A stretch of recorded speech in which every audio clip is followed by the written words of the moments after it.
Thank you very, very much. Our next reader is Billy Mills. Billy Mills.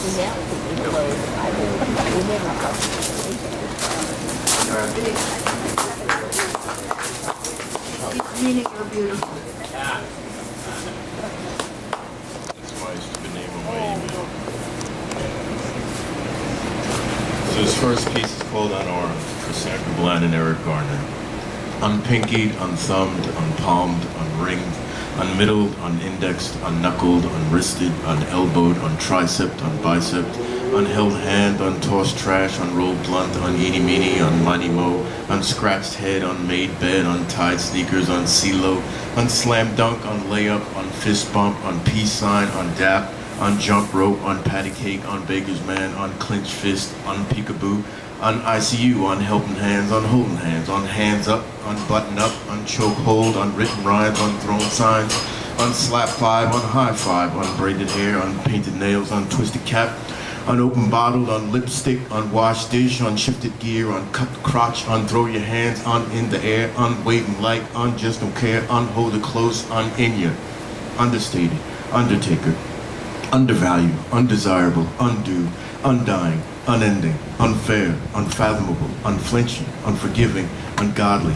unheard of, uncalled for, unceasing, Uncle Sam or Uncle Tom, uncompromising, underclass, undercover, undercurrent, underbelly, underdeveloped, underestimate, underground, undermined, underprivileged, underrated, unafraid, unaccountable, unbearable, unauthorized, un-American, unchecked, uncuffed, undefeated, undeserved, undeterred, undisputed, unethical, unforgivable, unfulfilled promises, unindicted, unjustifiable, unkind, unknown soldiers, unlawful, unleash, unless, unlikely, quote, unquote, unreasonable, unpatriotic, unrelenting, unspeakable, unsportsmanlike, conduct, unstoppable, untouchable, untrue, unprovoked, unnoticed, go, unpunished, go, unwarranted, unbelievable, unthinkable, unreal, unjust, until we meet again. This is with Cosby's comeuppance and Kavanaugh's potential. This is a surreal persona poem. Tina Turner and some of the violence she was subjected to by Ike. I, Tina. I am nutbush, honeysuckle, a mile-long burp, pickaninny twists. I am livewire, black pepper toe jam you drink with Kahlua. I am ragtime, roaring 20s, the small talk between his fingers and a baby grand. I am a whisper. You know, I loved him through music. I wasn't his type of woman. He wasn't my type of man. I've always liked them high, yellow.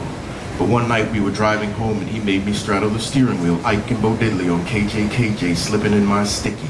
It was like doing it with your brother. Of course I fell in love. I didn't know I was a one-way ticket out of my own teeth. I'm a bowl of razor blades spinning, peeling the skin off my legs. I'm the black eye of his storm. He was like out of nowhere, pow! I'm the basic beat-up, club dates and canceled fantasies. He is a nose icy with coke. I am licking the Lord's Prayer off a limo's glass. I am a scream limping towards my own teeth. I am nothing but shimmies and lyrics to this man, a cheek that turns as he pulls out before he considers the wet suggestion I've offered him. I am silent as he unscrews hallelujah from some groupie spit. I am one of many, all of us, 9 months of his music. New York has the largest slave cemetery in the United States, so this is about a slave revolt in 1712 where one of the enslaved was broken on the wheel, along the city's jawline.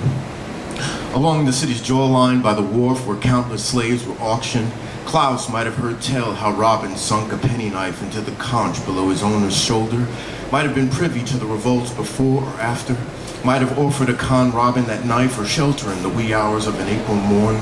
Now he finds himself barefoot, stripped to the waist, spread eagle, bound to a wagon wheel, spokes versed in grass and its green obedience, mud scorched metamorphosis, the way falling snow delivers news piecemeal from the heavens. Limbs stretched, slowly rotated on that wheel, Klaus absorbs its stories. The dust, the turns, the deliveries, each journey's arm and leg, the living in a wagon's exacting shadow. Executioners seldom traffic in compassion. This one punishes Klaus bottom up. First a sledgehammer rains on his shins. Jesus have mercy, he prays, rotates until they snap into gaps of the wheel. A wooden cudgel sings to his kneecaps, he yodels, rotates till they shatter between wooden spokes in the wheel. Even the chalky, taunting throng winces. Then the thunder of an iron bar is administered to his forearms. He groans, rotates, till they're smashed in some gaps in the wheel. The elbows, the chest, the bone cracking, caught a quarter-mile off, until, against God's own architecture, each limb dips like fractured hammocks. On the commons between Broadway and Kip, the wheels nailed high on a pole, sparrowhawks, oblivious and swift, peck at the broken body. For 4 days he's buoy, bloody laundry, only death at the stomach to dry. Mental discount. My mind is like a President's Day sale. Everything is at least 20% off. Thank you, Dorothy.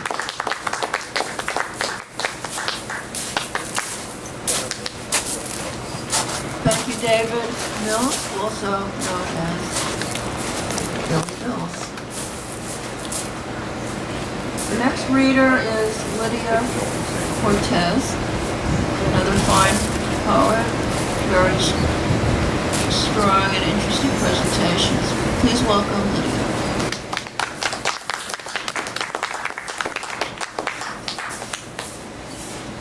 Thank you, Dorothy, for having organized this. Can you hear me okay? Yes. Okay, thank you. And it's very nice to be here with so many poets who I know. It was about a year ago, just a few days ago, that Puerto Rico got hit really badly with 2 hurricanes. Maria especially was the worst one. The power. At first, I thought it was mostly about water. Maybe it was about the shape of wind.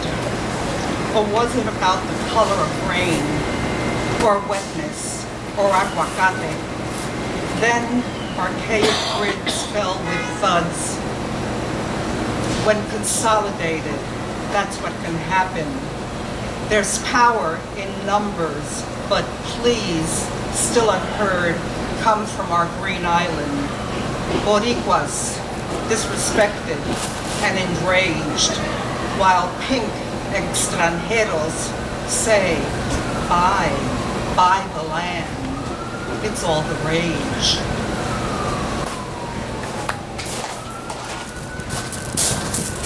Discounts. What does one do with leftovers, children, missing mothers, missing children, missing mothers in reactions? Leftovers are better the next day if you remember they're still there. Leftovers are better cold and calculated. Free shipping is also a great discount for the displaced if they weren't disappeared. Makeup on a pig does wonders, and there's benefits at the dollar store offering flowering plastic for needy children.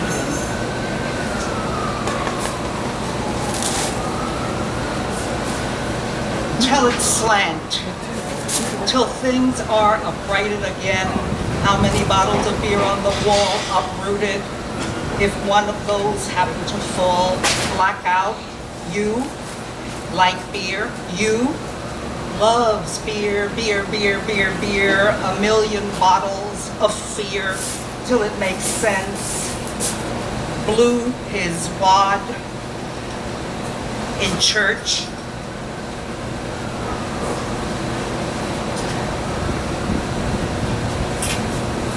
I'm gonna start again. Tell it slant till things are uprighted again. How many bottles of beer on the wall uprooted if one of those happened to fall?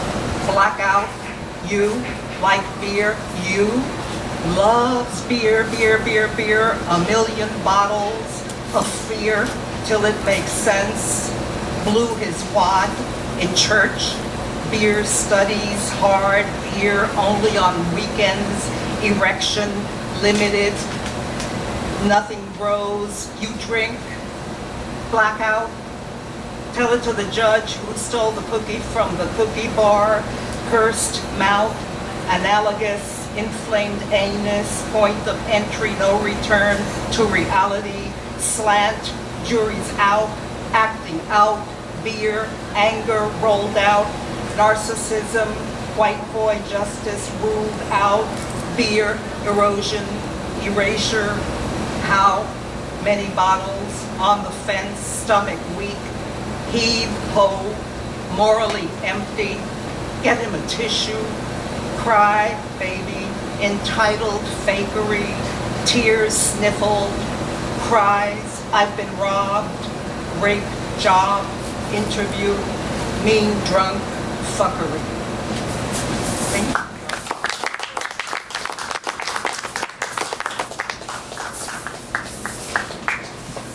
Thank you. Thank you very much, Lydia. And please welcome our next reader, Mervyn Taylor, another of our best poets here with us this afternoon. And I believe Mervyn is with the book.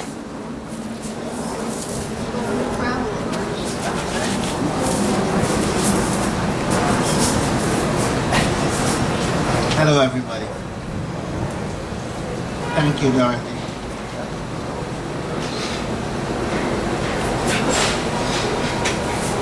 Status.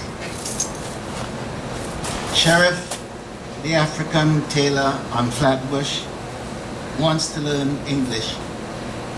He can speak it, but not write it. He's from Conakry, a word so wonderful I say it over and over. I offer him slips on which to write the names of his customers so he does not mix up the clothes. When we converse, I find myself imitating his accent. His tailoring skills are fine and his charges reasonable. The space where he sews is like a cupboard, his 4 countrymen squeezed in behind him. We have become good friends. We talk about Trump, how the new immigration laws affect so many. I have no idea what his status is. I only know that when I stand before the mirror, my old suit looks new, and that I would hide him in my house and feed him whatever kind of soup it is they love over there.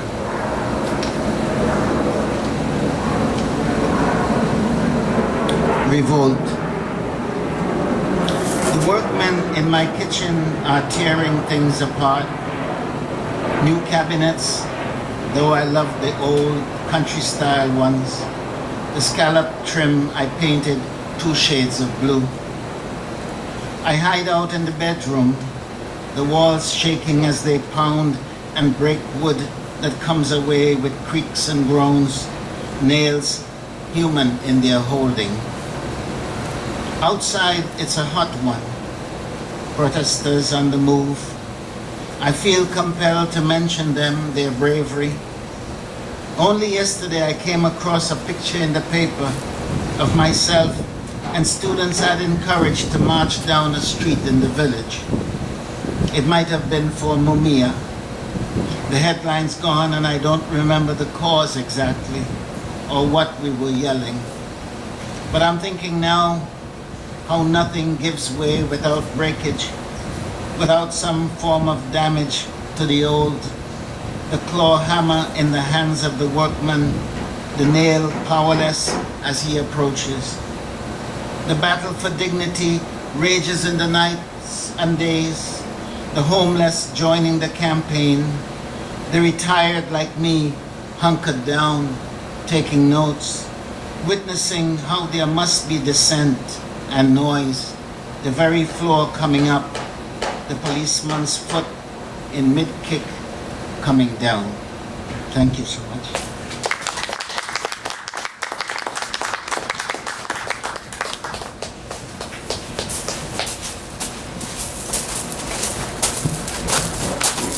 Thank you very much.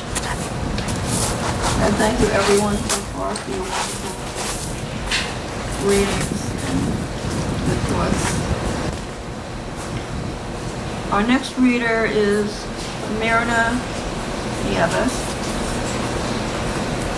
and she's another wonderful poet, and she's done after this book around, I believe. So please welcome her.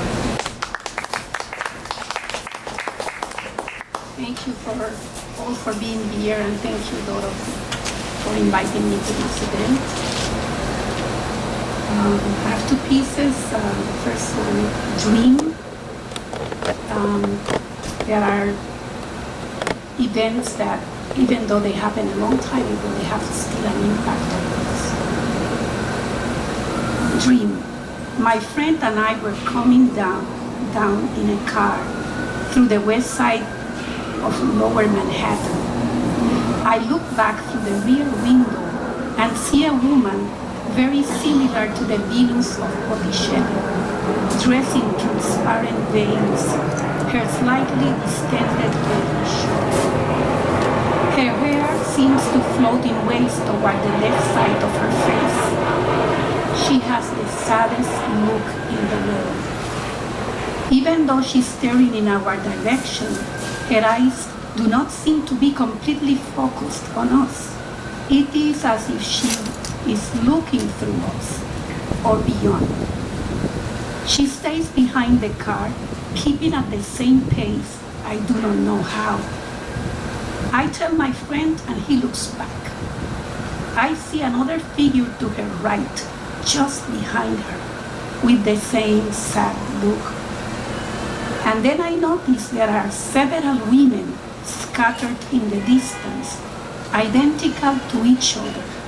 And in the horizon there is a mountain, the color of their hair, a dry mountain with no vegetation, and that the figures are descending through a curved path.